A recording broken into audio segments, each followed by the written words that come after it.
Bueno, hermanos, Dios les bendiga. Eh, Esta es la última clase que a ustedes les hace falta de la asignatura de Teología y Doctrina Cristiana. Y pues bueno, para efectos de cumplimiento de contenido y de la clase, pues esta clase está siendo grabada y ustedes la van a tener ahí, la van a poder ver en diferido. Así que bueno, felicitarles porque terminaron y llegaron al final de toda esta clase. Y bueno, vamos a obviamente pues a compartir pantalla para que hablemos de los dos temas que nos quedaron y nos hicieron falta en esta dinámica, ¿sí? Ok, vamos a darle aquí y vamos a compartir pantalla.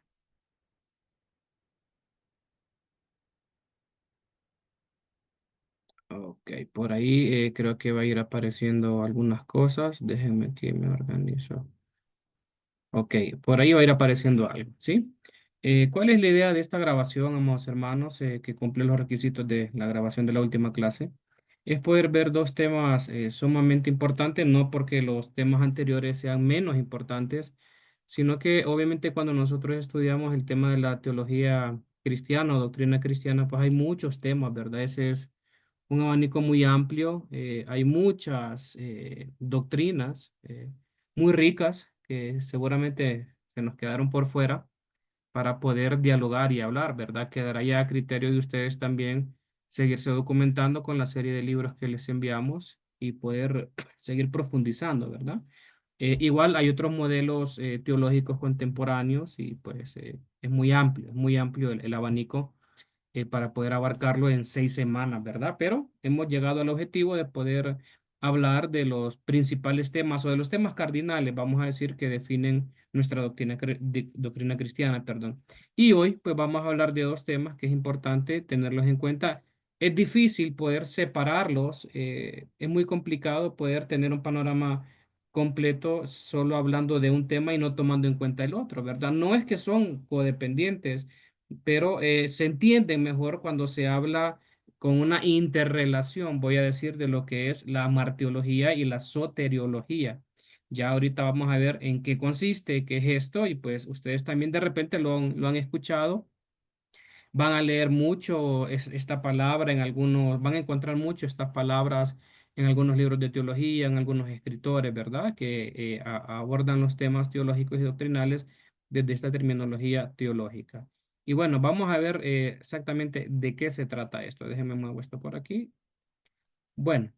Ok, dentro de lo que es la teología cristiana, pues consideramos la amartiología y soteriología ocupan un lugar central. Ustedes se preguntarán qué será eso, con qué se come, como dicen en mi país. Bueno, en pocas palabras, cuando hablamos de la amartiología o jamartiología, dicen algunos, ¿verdad? La pronuncian así, pero es un tema de pronunciación. La amartiología es el estudio del pecado, su origen, su naturaleza, consecuencias y manifestaciones en la humanidad. ¿Por qué es importante poder establecer este concepto o esta definición? Porque si ustedes recuerdan desde el inicio en el Génesis, hay un propósito, hay un diseño, vamos a decir, hay toda una forma intencionada de parte de Dios creando al ser humano, poniéndole en un lugar privilegiado, vamos a decir, que era el huerto del Edén, y pues se le pide a la primera pareja, se le pide al ser humano que guarde un mandamiento que va dirigido hacia la obediencia, no hacia la prohibición, ¿verdad? En el sentido de poder utilizar su libertad. La libertad de decisión siempre tiene una cuota de responsabilidad. Y cuando nosotros vemos en el Génesis que Dios, dice el texto, que todo lo que hizo, vio que era bueno, crea pues el mundo, crea los animales, crea las lumbreras, crea el mar, la tierra, la ordena y también pues crea el ser humano. Y después de esta creación hay un mandato. Notemos que el mandato es para el ser humano, porque es con el ser humano que Dios siempre quiere relacionarse. No hay un mandato directo en cuanto a obediencia desde la conciencia, ¿verdad? A guardar un mandamiento como lo hace Dios con Adán y Eva. Entonces, se empieza a analizar un poco de ese momento, como algunos teólogos lo han dicho, el momento de la caída, el momento de la desobediencia, y pues se empieza a ver los vestigios de las consecuencias del pecado. Entonces, la martiología estudia eso, el origen. ¿Dónde surge el pecado? Bueno, en la desobediencia en cuanto a lo que es la naturaleza humana. ¿Ya? ¿Cómo surge? Desde la naturaleza inclinada hacia la desobediencia a los mandamientos o a las ordenanzas que Dios le da al ser humano desde el inicio, desde el Génesis. ¿Cuáles son las consecuencias? Pues nosotros sabemos, creo que prácticamente las consecuencias de manera general, todo lo que conlleva, todo lo que acarreó esa desobediencia de la primera pareja en cuanto a la introducción de la muerte, porque recuerdan ustedes que el texto dice que si se comían de ese fruto, pues iban a empezar a morir, ¿verdad? Y desde ese momento que comen del fruto, ellos empiezan a morir, no una muerte inmediata, pero empiezan a un proceso degenerativo, vamos a decir, y se introduce el tema de lo que es la muerte, ¿ya? Las consecuencias, pues, son una separación de Dios, del hombre o del hombre de Dios. También tiene una consecuencia de posición, ¿verdad? Del lugar donde Adán y Eva estaban en el huerto, pues ahora ya no están en el huerto, son sacados del huerto y la relación cambia entre Dios y el hombre, aunque Dios siempre sigue estando cerca de la primera pareja, porque incluso cuando Adán y Eva le dice que están desnudos, él mismo les puede hacer ver que provee vestidos, ¿verdad? En cuanto a tapar su desnudez, y eso lo encontramos en los textos, pero las consecuencias han sido nefastas. Recordarán ustedes que a la mujer se le dijo, pues bueno, con dolor darás a luz, y al hombre se le dijo con el sudor de tu frente, pues vas a sujuzgar la tierra, y hay toda una dinámica, y en esa dinámica de la martiología hay protagonistas, vamos a decir, hay protagonistas, está Adán, está Eva, está la serpiente, obviamente Dios también, y es interesante cómo juegan desde su papel cada uno de estos personajes, ¿verdad? Entonces, la martiología va analizando esto y no solo las consecuencias primarias en cuanto al Génesis, sino también cómo se va manifestando a lo largo de la historia, cómo se van manifestando también muchas cosas como la introducción del pecado a la degradación, vamos a decir, de la naturaleza humana sin que pierda la imagen de Dios, porque la imagen de Dios no se pierde, pero sí se puede distorsionar, ¿ya? Entonces, en ese sentido, eso es lo que estudia, lo que es la amarteología. Es imposible no hablar del otro concepto o hablar de la otra cara de la moneda en cuanto a este contexto. No se puede hablar de amarteología sin hablar de soteriología, porque al haber la introducción de un pecado, al haber una consecuencia, al haber una manifestación en la humanidad, al perder un estatus, y esto es importante porque desde la amarteología, el problema del pecado es un problema de estado y en contra de quién se da esa situación. Es un cambio de estado en el cual Dios establece al hombre en un lugar privilegiado, caen, cambia el estado, ya no es ese lugar privilegiado. Y lo otro, el pecado es en contra de quién se hace, ¿sí? En contra de Dios. Perdón, es decir, se desobedece a Dios. Esas características son muy importantes que no las podemos perder de vista. Al hablar de martiología, hablar de pecado, de consecuencias, del origen, de la naturaleza, incluso hay algunos autores que por ahí han pensado sobre el tema del origen del mal también, ¿verdad? Obviamente esta no es una clase profunda para poder estudiar ese tema, pero el tema de la maldad tiene que ver con un tema de imperfección también, pero tal vez en algún otro momento podemos hablar de esa característica. Pero hablar de amarteología inmediatamente nos lleva a nosotros a hablar sobre la soteriología.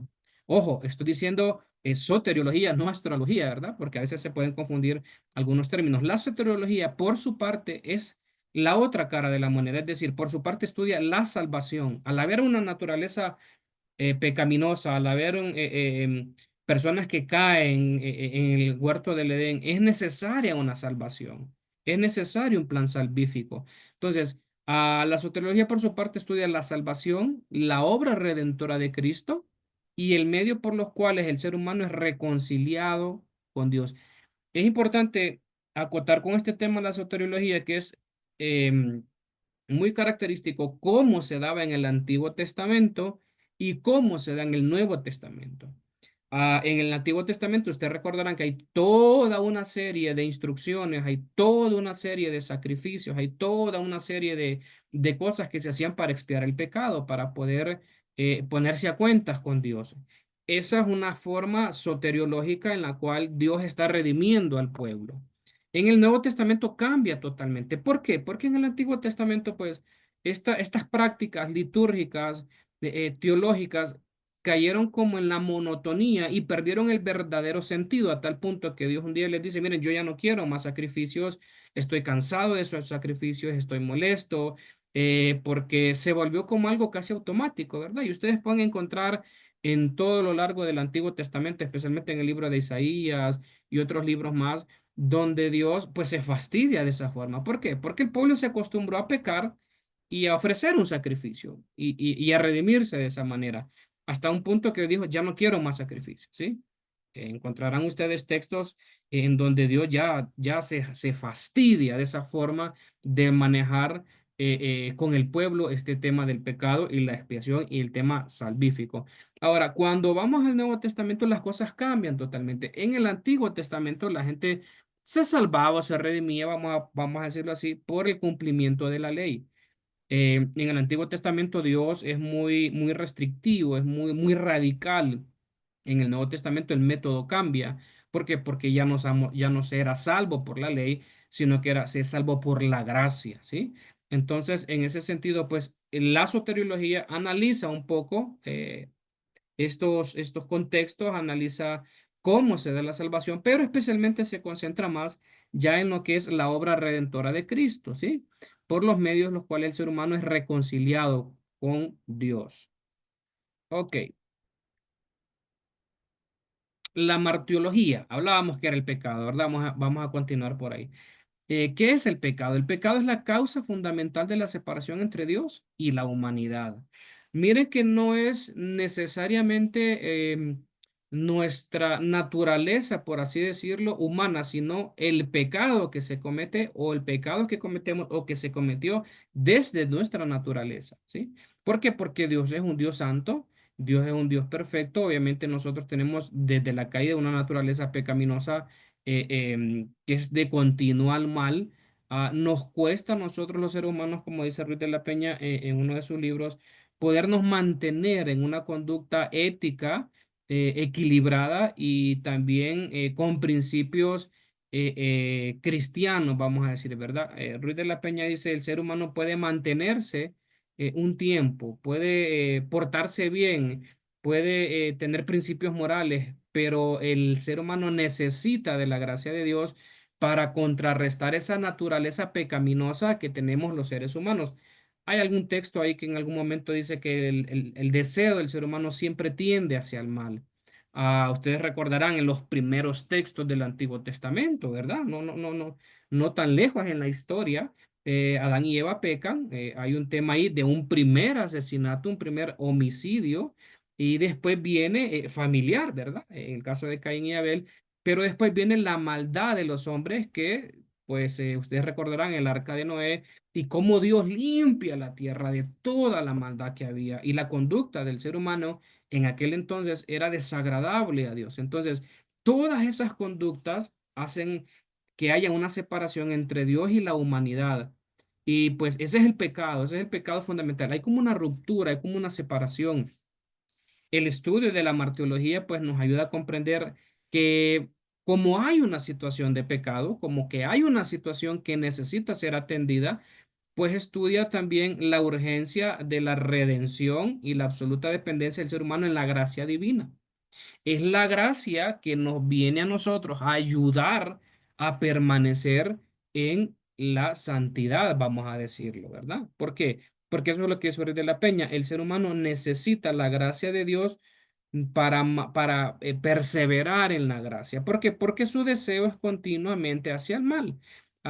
Tenemos una naturaleza caída que siempre pues va a ser nuestro talón de Aquiles y haciendo un poquito más de avance en la historia, recordarán ustedes que los enemigos del cristiano son el mundo, la carne y el diablo.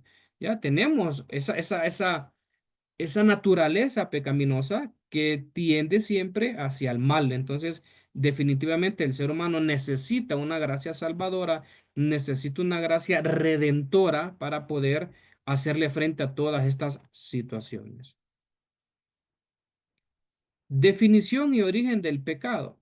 ¿De dónde surge esto, creen ustedes? Ahí tal vez, pues si estuviéramos en la clase en vivo, tendríamos una discusión muy rica y muy amplia, muy profunda, ¿verdad? Con este tema. La palabra griega para pecado es hamartía, ¿sí? Que significa errar el blanco o fallar en alcanzar el estándar divino.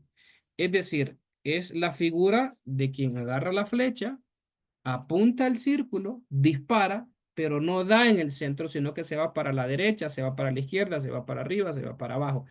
Todas nuestras conductas desde nuestra naturaleza humana, aunque tenga buenas intenciones de dar en el centro, siempre se va a desviar. Es decir, humanamente nosotros nunca vamos a dar en el blanco, es decir, siempre vamos a errar el blanco, vamos a fallar, no vamos a alcanzar el estándar divino que Dios quiere, no en el sentido de que seamos dioses. Dios nunca tuvo en su mente, voy a decir, al menos bíblicamente, de que nosotros fuéramos dioses. Ahora, sí tenemos divinidad nosotros en nuestra esencia por ser hechos a imagen y semejanza de Dios, ¿sí? Pero no quiere decir que somos dioses, no quiere decir que vamos a ser dioses, pero hay divinidad en nosotros. Entonces, humanamente nosotros, por nuestras propias fuerzas, no podemos alcanzar esos estándares divinos, no podemos alcanzar esos estándares de exigencia que Dios tiene como la norma de Dios para su pueblo, que es la santidad. Podemos portarnos bien, como decía Ruiz de la Peña, pero no nos podemos mantener en el tiempo. Entonces, cada vez que nosotros queremos ser buenos, puede ser que algunos días, algunas semanas, algunos meses, y voy a decir un poquito más allá, tal vez algunos años, incluso podamos vivir una vida éticamente equilibrada, con valores lógicos, intelectuales, sociales, muy bien, pero en algún momento nuestra conducta, nuestra naturaleza se va a desviar por X o Y razón, ¿sí?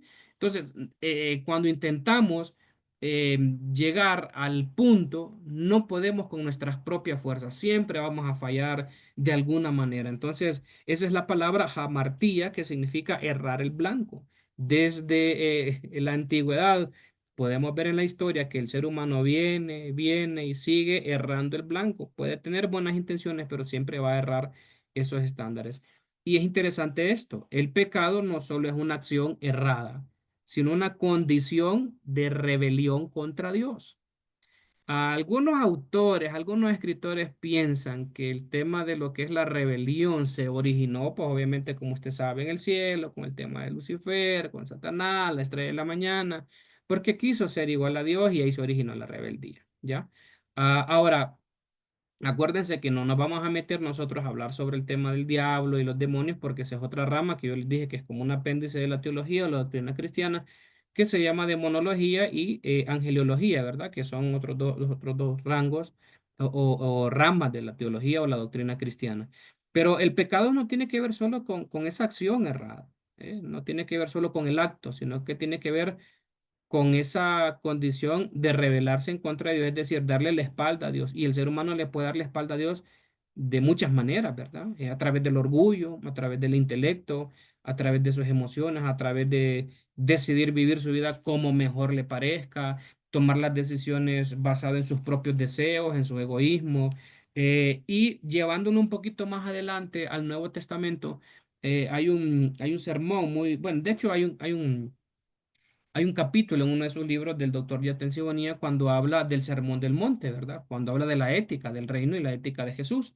Él dice que no es tan importante, por así decirlo, el acto, sino la intención que lleva el acto. Es decir, el pecado se origina no solo en el acto mismo, sino en la intención con que se hacen las cosas. Por ejemplo, aquí en Ecuador, pues estamos en épocas electorales y pues ustedes saben cómo es este tema de la política, que pues muy alejada de la política contemporánea, a los verdaderos principios de la política filosófica, especialmente en los conceptos de Platón o la República, cuando él decía que la política es el principio de gobernar bien y de servir al pueblo, ¿verdad? Pero usted va a ver que nuestros candidatos cuando andan en campaña electoral, pues ayudan a todo el mundo. ¿sí? Andan regalando comida, andan regalando ropa, andan visitando hospitales, andan visitando enfermos, andan arreglando calle, van algunos hasta funerales de personas, qué sé yo, que mueren por la delincuencia, tienen discursos muy bonitos, pero la pregunta es, ¿eso qué intención tendrá? ¿Habrá una intención genuina de poder ayudar a la gente, de poder ayudar a su pueblo? ¿O realmente solo es proselitismo, solo es un tipo de demagogia, solo es un tipo de apariencia, ¿verdad? Para ganar votos. Entonces, nosotros podemos hacer muchas cosas, pero si no tenemos la intención correcta, puede ser que ahí es donde esté el problema, donde se está originando, no en el acto mismo, porque, por ejemplo, la Biblia dice no matará. Bueno, nosotros no matamos a nadie, pero ¿cuántas veces si hemos albergado en nuestro corazón sentimientos de odio? Sentimientos de venganza, de rencor, de rencilla? Y bueno, recuerdan ustedes el texto, ¿verdad? Que le dice, airaos, pero no pequéis. Tal vez de repente nosotros no matamos a nadie con armas, pero ¿cuántas veces hemos destruido a muchas personas con nuestras palabras inapropiadas, faltas de sabiduría, fuera de contexto, palabras hirientes, y hemos marcado de manera negativa? No matamos con armas, no matamos con nuestras manos, pero ¿cuántas veces hemos hecho pedazos, hemos hecho pedazos la psicología y la emocionalidad de personas, amigos, familiares, cónyuges, hijos, y los hemos lastimado y los hemos marcado de manera negativa? ¿Cuántas veces tal vez desde la intencionalidad nosotros pues a veces hemos hecho cosas por nuestro propio ego, por nuestra propia arrogancia, para nuestra propia satisfacción, ¿sí?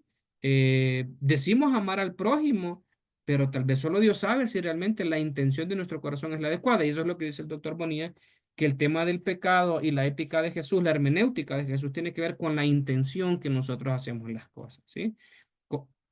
Perdón, con el deseo que hacemos las cosas, no el acto en sí, sino la intención, que eso es lo que tiene mucho que ver. Y la rebelión o la rebeldía tiene que ver con muchas cosas, no solo decir abiertamente, pues yo no incluyo a Dios en mi vida, yo no quiero saber nada de Dios. No, hay gente que está viviendo en una rebeldía abierta, no necesariamente porque lo promulga, no porque lo dice, sino porque decidió el camino de la autosuficiencia y cree, bueno, esto tiene que ver con el tema del intelectualismo, el tema del humanismo, el tema, yo no necesito a Dios en mi vida, yo estoy bien, yo no me enfermo, tengo dinero, tengo una buena familia, qué sé yo, no necesito, vivimos a espaldas de Dios. Hay otras personas que abiertamente viven de espaldas a Dios, en una abierta rebeldía, porque se creen autosuficientes desde su posición económica.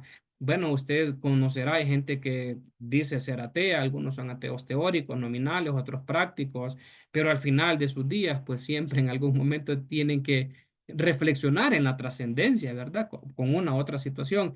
Pero al enemigo no le interesa cómo usted viva su vida, siempre y cuando lo haga alejado de Dios, pues esa es una forma en la cual también se puede estar en pecado, ¿verdad? Nosotros a veces los creyentes pensamos que pecado solo es el adulterio, el pecado solo es la fornicación, el pecado solo es ir a lugares que no debemos ir, guardar el testimonio. No, no, no. El pecado va un poco más allá. También nosotros pecamos en una forma equivocada de pensar, en una forma equivocada de sentir, en una forma equivocada de actuar. Y creo que lo tengo un poquito más adelante porque hay algunas formas de pecado, ¿verdad? Desde este concepto lo que es la martiología. Ahora, lo que les mencionaba, ¿dónde se encuentra el origen de la rebeldía? Bueno, su origen se encuentra en Satanás, en el libro de Isaías, capítulo 14, verso 12 al 15. Ustedes lo buscan después cuando vean la clase. Y Ezequiel 28 15 al 17. En la desobediencia de Adán también es otra forma de rebeldía y ustedes no ven a un Adán discutiendo abiertamente con Dios, no ven a un Adán y a una Eva diciendo, mira, pero ¿por qué tú nos dices esto? Que no debemos de comer de ese fruto, pero ¿por qué no quieres que no comamos? No, no, no hay un cuestionamiento, pero hay un acto de rebeldía, ¿sí? La rebeldía tiene que ver con ir en contra de lo que Dios nos pide o nos ordena que hagamos, de cualquier forma, ¿sí?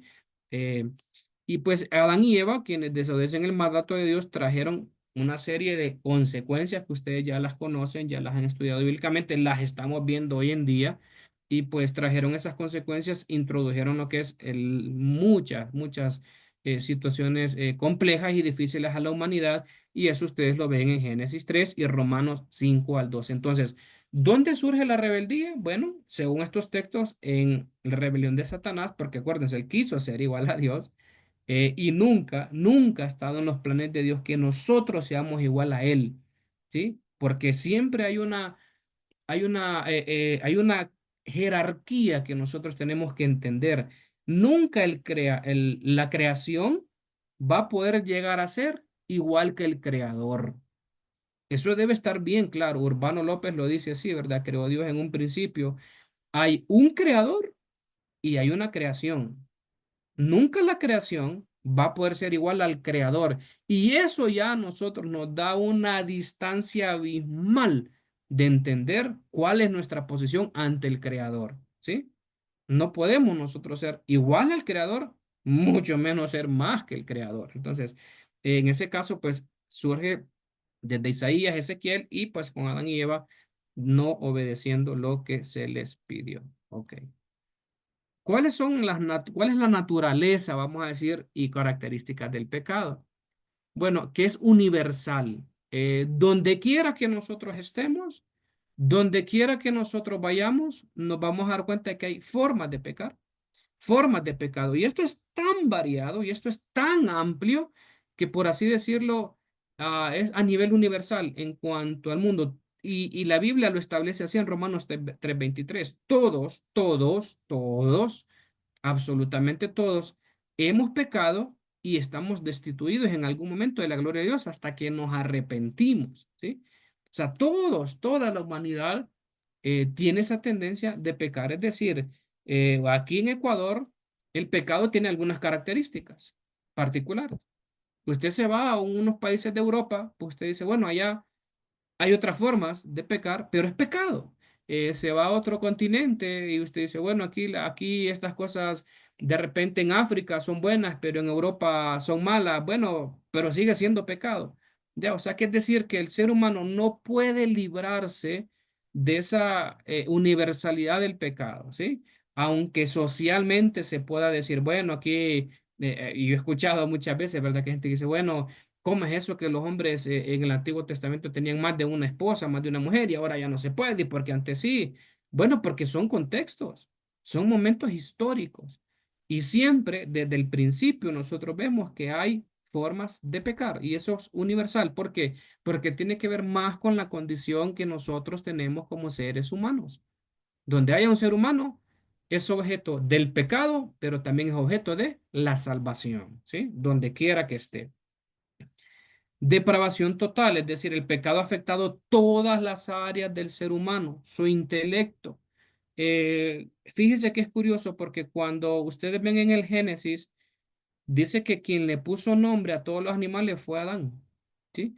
Y hay literatura que es extrabíblica, conocida como literatura apócrifa, y es decir, que con el correr del tiempo pareciera que aún la capacidad intelectual del ser humano se fue deteriorando en la historia por el pecado. Y eso nosotros lo podemos ver hoy en día, porque hay gente que está en una depravación total, que es incapaz de poder tomar las decisiones mínimas para precautelar su vida a los demás y cambiar de dirección. Es decir, esa área intelectual, esa inteligencia que Dios nos dio con el pecado y a la depravación, como que en algunas personas va como deteriorándose. Y yo digo siempre algo que es un dicho particular, el pecado nos embrutece. El pecado nos vuelve ciegos, el pecado nos vuelve necios. Y eso yo lo he visto mucho como pastor, como terapeuta, como teólogo. Y es que el pecado tiene esa capacidad, bueno, esa capacidad destructiva y de depravación en la mente y en todo lo que somos. Yo muchas veces he encontrado casos de personas que, bueno, la Biblia dice, con misericordia y verdad se corrige el pecado, pero personas que tal vez abrieron su vida a una vida de pecado, aunque haya 10 personas que le estén diciendo, mira, lo que estás haciendo es equivocado. Ejemplo, en una ocasión, pues yo trabajé con una pareja. Pues esta pareja estaba bien, pero en su momento tuvieron sus problemas. El hombre cayó en un adulterio y pues él se fue enfriando espiritualmente, empezó a tener problemas con su esposa, empezó a tener problemas él espiritualmente. Y recuerdo yo que en una ocasión ellos me buscaron para recibir ayuda pastoral y terapéutica. Y recuerdo que yo me sentí bien porque dije, bueno, tal vez él o los dos quieren restaurar la relación y pues bueno, vamos a trabajar con ellos, que el Señor pues le traiga a él conciencia de pecado, evaluamos qué pasó. Para no hacerle larga la historia, lo que este hombre me decía, pastor, yo he venido acá porque yo quiero arreglar las cosas. Yo dije, bueno, qué bien, excelente. Ese es el camino, poder restaurar lo que se rompió, poder cambiar de dirección, buscar un arrepentimiento. Y me dice, bueno, ok, sí, dice, pero yo lo que quiero es que usted pueda hablar con mi esposa para que ella pueda entender y pueda aceptar a mi amante ahora y quiero que usted le ayude a ella a que se lleven bien. Mire, aquella mujer echaba fuego por la boca y gracias a Dios no pasó nada, pero el ambiente se puso muy tenso. Y yo le decía a este hombre, pero te estás dando cuenta lo que me estás diciendo, lo que me estás pidiendo. Has caído en una situación de pecado, has fallado, hay misericordia y gracia de Dios, pero parece que tu mente está desubicada y está perdida en el tiempo porque me estás pidiendo algo que es imposible. Bueno, finalmente ellos se separaron, ¿verdad? Pero ¿cuántas veces la mente, el intelecto se ve afectado por el tema del pecado? Personas que tal vez son descubiertas en un pecado, insisten, no soy yo, eso es un montaje. Miren, ahora con la inteligencia artificial, ¿verdad? A mí me engañaron. O sea, increíble, increíble. Entonces, el pecado tiene esa característica de depravación total, afecta a nuestro intelecto. ¿Ya? Y afecta nuestro intelecto, afecta nuestras emociones, nos va dañando, nos va afectando emocionalmente, afecta nuestra voluntad y afecta nuestro cuerpo. ¿Recuerdan ustedes aquel texto cuando David decía, en cuanto caí envejecieron mis huesos? ¿Sí? ¿Por qué? Porque había una situación que él necesitaba confesar. El pecado también afecta nuestro cuerpo y acuérdense de esto, nosotros como seres humanos somos una unidad. Somos un componente holístico, es decir, espíritu, alma y cuerpo están sumamente compenetrados, sumamente interrelacionados, a tal punto que si algo nos afecta a nivel espiritual, va a tener consecuencias en nuestro cuerpo, va a tener consecuencias en nuestro espíritu. Si algo nos afecta en el espíritu, va a tener consecuencias en el cuerpo, en el alma. Entonces, somos una unidad. Y ese es verdaderamente el poder más destructivo y lastimosamente devastador que tiene el pecado en nuestra vida, que no hay una tan sola área de nuestra vida que no sea vista, no se vea afectada, no se vea dañada, no se vea comprometida. Nuestra área financiera, nuestra área psicológica, nuestra salud emocional, todo nos afecta, nuestras relaciones sociales, todo se ve afectado. Y hay algunos textos que ustedes pueden buscar para poderlos leer después. Entonces, es importante tomar en cuenta eso, la universalidad y la naturaleza. ¿Qué más? La separación de Dios. En Isaías afirma que nuestras iniquidades han hecho división entre nosotros y Dios. Eso es lo que ha causado una ruptura, voy a decir, entre el ser humano y Dios, aunque Dios sigue buscando al ser humano para redimirlo, para amarlo, para cuidarlo, para encauzarlo nuevamente al propósito por el cual Él nos creó en esta tierra. Pero el pecado nos separa de Dios. No puede haber una relación si hay un pecado o si insistimos en vivir una vida de pecado. Y he escuchado mucha gente que bueno, de hecho, conocí testimonios, ¿verdad? De personas que Dios les daba oportunidad y oportunidad y oportunidad y oportunidad. Hasta un momento Dios dijo, bueno, no más. Conozco el caso y esto lo conocí de primera mano. No les voy a dar el nombre ni el dato, pero conocí el dato de un obispo que nos decía en una ocasión que Dios le había dicho a un ministro que no se metiera a la política en uno de nuestros países de Latinoamérica. Y bueno, el hombre no hizo caso y Dios le advertía. No, no, no. Y bueno, el hombre se metió a la política. Y este ministro nos decía a nosotros, a mí Dios me mostró que, y lo que pasó y nosotros entendemos es que Dios lo dejó por desobediente. Él decidió no obedecer porque Dios le dijo, no te metas a la política. Él decidió meterse a la política porque según lo que nos contaba este ministro decía, es que Dios a él lo llamó para ser pastor y ministro, no para ser político. Y él quiso irse para la política. Dios le dijo, no, no, no. Él desobedeció. Se metió a la política. No le voy a hacer largo el cuento. Hubo un accidente y él murió. Él murió. Y este ministro nos decía, es que Dios lo dejó. ¿Por qué? Porque él pecó de desobediente, él fue rebelde. Un caso que conocimos de primera mano, ¿verdad? De hecho, fue una noticia que impactó mucho a nivel de ministros de nuestro concilio. Pero él decía, es que Dios lo dejó. Y él decía más, ¿verdad? No es que Dios lo mató. Bueno, ahí yo no me puedo meter más allá, pero me llamaba la atención que él decía que él fue desobediente. ¿Por qué? Porque Dios y el pecado no se llevan, amados hermanos. Es como el agua y el aceite, es como el día y la noche. No tiene, bueno, de hecho el texto dice, ¿qué comunión tiene la luz con las tinieblas? No hay comunión, no puede haber, o se vive en pecado, lejos de Dios, o se vive cerca de Dios, lejos del pecado, pero no es un pie en el pecado y un pie en Dios, ¿sí? No se puede ser tibio. ¿Recuerdan ustedes el texto que alguien que es tibio, Dios lo vomita? ¿Sí? Dios lo vomita, o sea, alguien que juega entre el pecado y Dios, eso es como que Dios lo aborrece. Entonces, con el pecado hay una separación de él. ¿Qué más? Hay una esclavitud y muerte. Romanos 6:23 dice que la paga del pecado es muerte. Y mire qué interesante lo que yo le mencionaba al inicio. La paga del pecado es muerte. Muchas veces nosotros creemos que es una muerte instantánea. No necesariamente. En el momento que Adán y Eva pecan, ellos empiezan a morir, es decir, empieza una cuenta regresiva para ellos. Y ese día empiezan a morir lentamente, en el tiempo. No mueren inmediatamente. Muchas veces las personas interpretan mal este texto porque dicen, no, pero si es que yo conozco a fulano y nunca le ha pasado nada así, puede ser que sea así. Yo he visto casos, pero el tema es que en algún momento ese pecado le va a pasar factura, porque la palabra no se puede contradecir. La paga del pecado es muerte. Primero, una muerte espiritual. Segundo, una muerte física, ¿sí?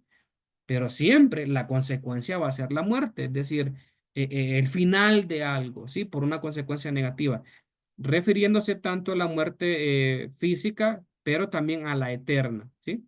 Ok, tipos de pecado, que esto es lo que les mencionaba, ¿verdad? Nosotros muchas veces hemos dicho, no, pero es que es una mentirita blanca, no sé de dónde sacamos nosotros la categorización de formas, de colores, de estatus, de cosas de pecado, eh, pero existen desde el estudio de la martiología, no en temas de colores, sino en formas y conceptos, ¿verdad? Vamos a ver algunos. Hablar del pecado original, que es una forma de pecado, es la condición que nosotros heredamos de Adán, que inclina a toda la humanidad al mal.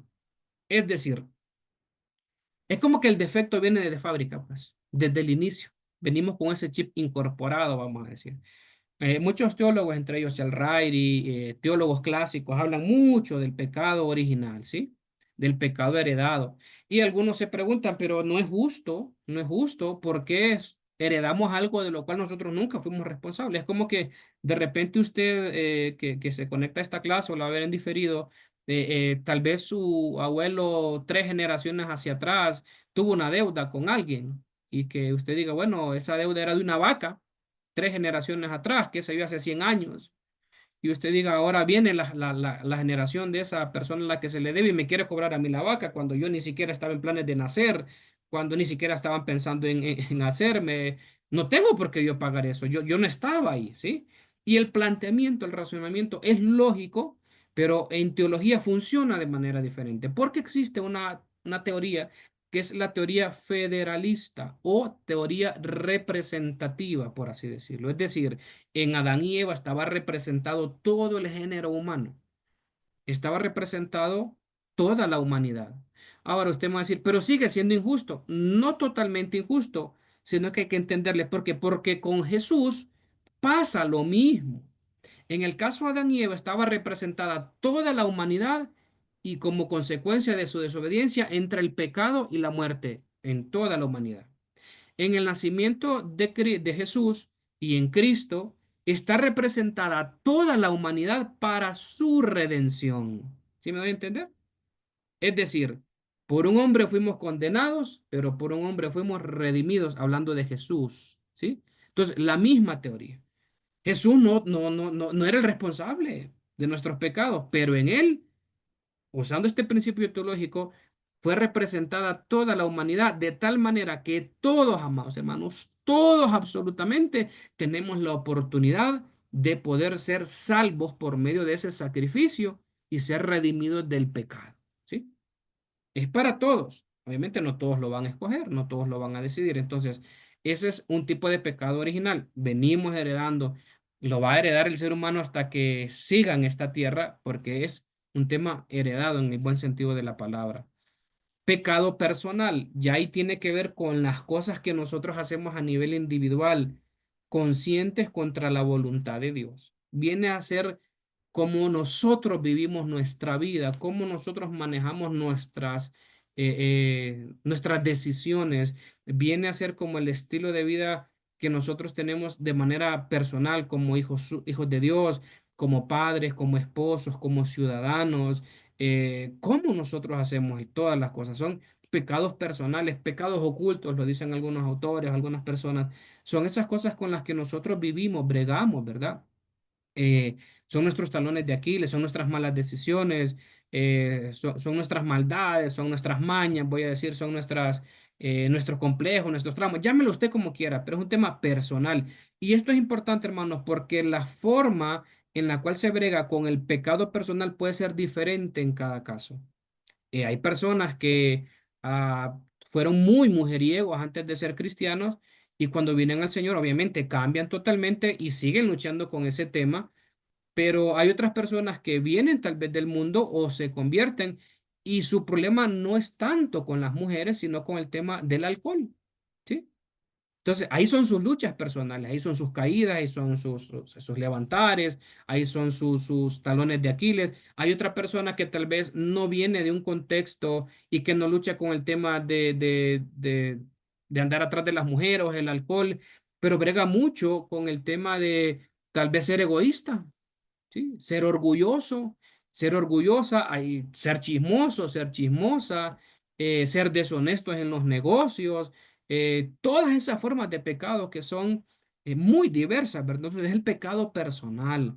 Otras personas bregan con el pecado de la ira, con el pecado de, qué sé yo, la lascivia, con el tema, si nos vamos a los pecados capitales de Bagrio Pontico, ¿verdad? Que primero se llamaban los pecados del alma, el tema de la lujuria, la ira, la envidia, la vanidad. Hay muchos cristianos que son vanidosos, que en vez de parecer ministros, lo que parecen son estrellas de Hollywood, ¿verdad? Y yo no digo que está mal que se cuiden o que nos cuidemos, que nos veamos bien, pero la vanidad es pecado, ¿sí? Entonces, todo ese montón de cosas personales, ¿sí? Es importante tomarlo en cuenta como pecado personal.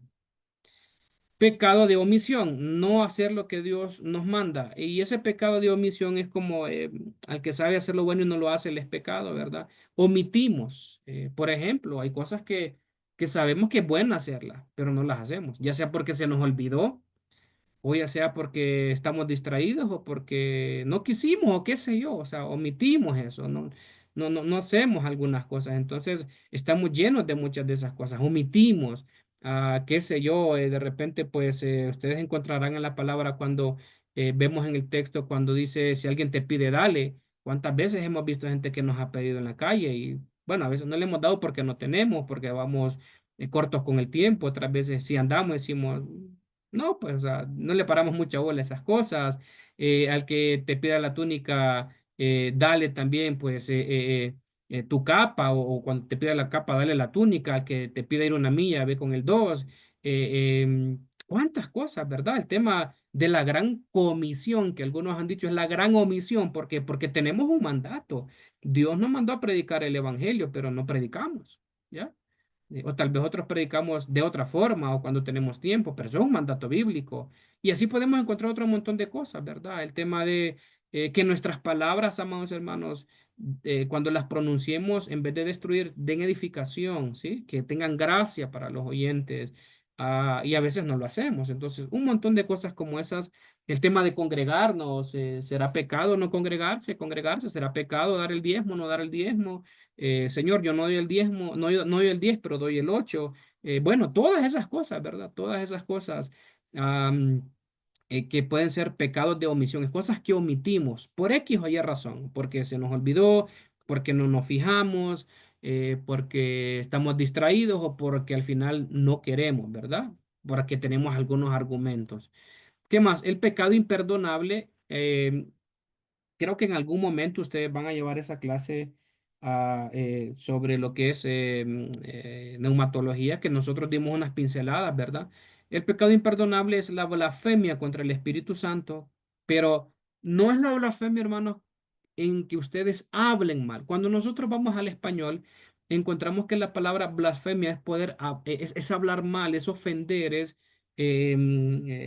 levantar calumnias, es hablar mal, sin veracidad sobre algo o sobre alguien que tiene una connotación ofensiva. En el tema teológico no necesariamente tiene que ver con eso, sino con lo siguiente, implica un rechazo definitivo a la obra redentora de Cristo. Es decir, rechazamos totalmente la obra de Cristo en nuestra vida. Es decir, no queremos saber nada de Dios. No queremos saber nada de Dios. No nos interesa lo que Dios hace. No nos interesa lo que Dios hizo. No me interesa si Dios me ama. No me interesa si Dios me castiga. No me interesa absolutamente nada. Son personas que han llegado a un grado de cauterización de la conciencia y muestra de eso que en una ocasión, pues aquí en el país, lastimosamente hubo una matanza, ¿verdad? En uno de los centros carcelarios. Y cuando entrevistaban a una de las personas que bueno, los videos que circularon fueron unos videos con un grado de maldad diabólica, infernal, porque habían videos donde pues las personas en las cárceles descuartizaban a otros presos y había videos donde incluso algunas personas con una arma blanca cortopunzante le abrían el pecho y le sacaban el corazón y el corazón todavía latía en la mano de esa persona y esto sucedió aquí, eso está ahí, ¿ya? Y las personas se reían como el corazón latía y eso es un grado de maldad. El tema es que cuando les preguntan a ellos es que si se arrepienten de haber matado, descuartizado, de haberse reído, ellos decían, no, nosotros no le tenemos miedo ni al mismo infierno, ni al mismo diablo, sabemos que nos vamos a morir y nos vamos a ir al infierno. Entonces, llegar a ese nivel, obviamente eso tiene que ver con un tema de un problema mental, pero hablando del tema teológico, estas personas le han dado la espalda totalmente a Dios, que no les preocupa hacer lo que hacen, ni se compungen, ni reflexionan sobre lo que hacen, porque ya no les interesa lo que pase con su alma, no les interesa lo que pase con su vida. No importa si nos matan, no importa si nos vamos al infierno, a nosotros no nos importa nada. Es alguien que ya le dio totalmente la espalda a Dios y eso es lo que es imperdonable. ¿Por qué? Porque se llega a un punto donde ya no hay reversa, ya no hay forma de salvación para esa persona que decidió darle la espalda totalmente a Dios, ¿sí? Ejemplo de ello, aunque ha habido casos de personas que se han dedicado al ocultismo, donde le han dado la espalda totalmente a Dios, pero se han arrepentido, pero hay otros que no, ¿sí? Entonces, ese es el pecado imperdonable. Miren esta cita de Agustín de Hipona. El pecado no es simplemente una transgresión de la ley, no es solo faltar a la ley, sino un rechazo a Dios mismo. Y de hecho, el ser humano desde el inicio le ha dado la espalda a Dios, ¿verdad? Le ha dado la espalda a Dios, no ha querido tomar en cuenta a Dios, lo sigue haciendo hasta el día de hoy y lastimosamente pues eso lo podemos ver con el tema de lo que es el pecado. Vamos a hablar ahora de lo que es la soteriología. Me hubiera encantado poder abrir un espacio de debate, de diálogo con ustedes en esa primera parte de lo que es la martiología. Pasamos al otro lado, al otro extremo, a la otra cara de la moneda, la soteriología. ¿Qué es la soteriología? Pues la soteriología explica cómo Dios en su infinito amor y misericordia ha diseñado un plan de redención para restaurar la relación del hombre con él. Es más, el hombre peca, el hombre falla, pero Dios siempre toma la iniciativa desde el inicio para acercarse al hombre. Karl Barth dice lo siguiente, el hombre da un paso para buscar a Dios y Dios da dos o tres para encontrarse con él, ¿sí? Muchas veces nosotros decimos, tú quieres aceptar al Señor, ya, más bien es el Señor el que tiene que aceptarnos a nosotros. ¿Quieres encontrar a Dios? No, es que Dios encontrándonos a nosotros, ¿verdad? Entonces, Dios siempre desde el inicio hasta el final de los tiempos, del Génesis del Apocalipsis, siempre ha tenido la intención y la iniciativa de propiciar ese acercamiento de su creación hacia su creador. Y no solo de acercarla, sino de restaurarla, de poder cambiar ese estado, ¿sí? De rebeldía, de separación por medio de lo que es la redención. Y el plan que él vino trazando desde el inicio es como vemos en el Génesis, en medio de los sacrificios, el tema de la ley, el tema de los sacerdotes, el sumo sacerdote, todo lo que ustedes ven fueron iniciativas de Dios. En el Nuevo Testamento está mucho más que claro que Dios sigue interesado en acercar esa creación caída, esa naturaleza pecaminosa que tiene el ser humano, que se pueda acercar a Dios, que se pueda acercar a Él. Ese es el propósito de la soteriología. Déjenme ver qué más tengo aquí. Denme un minuto que algo pasó aquí. Ok. Denme un minuto que algo pasó con esta presentación. Ok, entonces cuando nosotros vamos viendo esas cosas, nos vamos dando cuenta que el plan de Dios siempre es podernos mantener cerca de Él. Es lo que Dios siempre ha querido con nosotros. Déjeme entender. Es lo que Dios siempre ha querido con nosotros, ¿ya? Entonces, cuando hablamos de la soteriología, pues nosotros podemos ver que, déjenme aquí, un problemita aquí. Ok, vemos que Dios siempre lo que quiere es acercarnos a Él, que nosotros podamos am, estar cerca del Creador, obviamente por su amor, obviamente por su misericordia, por todo lo que Él quiere hacer en nosotros. Y ese es el deseo de Dios. La soteriología se entiende desde ahí para nosotros poder hacerlo. Denme un minutito que algo pasó aquí con este Zoom.